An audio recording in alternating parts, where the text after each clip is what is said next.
I must say that in the past, I have consumed my share of the 150 or so pounds of sweeteners, that's mostly sugar and high fructose corn syrup, that the average American takes in every year.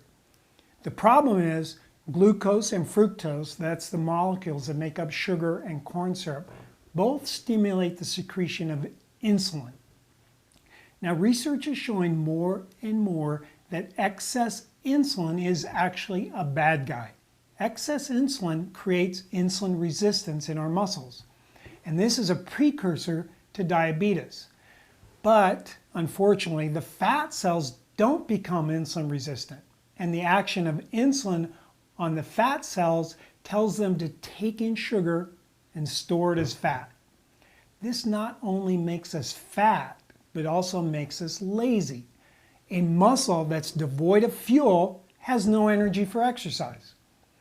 I found that as I grow older and less radical with my physical output, it's harder to keep the fat cells from expanding. Now, it's also harder to convince myself to go out for a run or a bike ride. Actually, sometimes reading a book sounds better. Now, with insulin excess and insulin resistance, the lack of motivation is not psychological. Your muscle cells literally don't have the energy for exercise, and unfortunately, fat will continue to accumulate whether you exercise or not. So the solution for me, as it is for many of my patients, is to limit carbohydrates in the diet, especially sugar, high fructose corn syrup, and refined grains. With a refined carbohydrate restricted diet, no matter how many calories you eat, your insulin levels will go down and you'll have more energy and you'll enjoy exercising more. Your body will tend to burn energy instead of storing it. Now, this is done best by eating food that is natural and not processed. This means avoiding refined carbs and the low-fat processed foods that fill our grocery store shelves.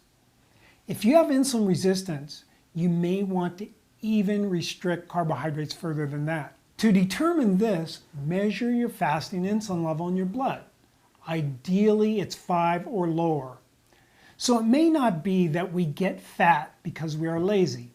We get fat because of our diet. And it's the diet, by stimulating excess insulin, that makes us lazy. This is Dr. G. Thanks for watching.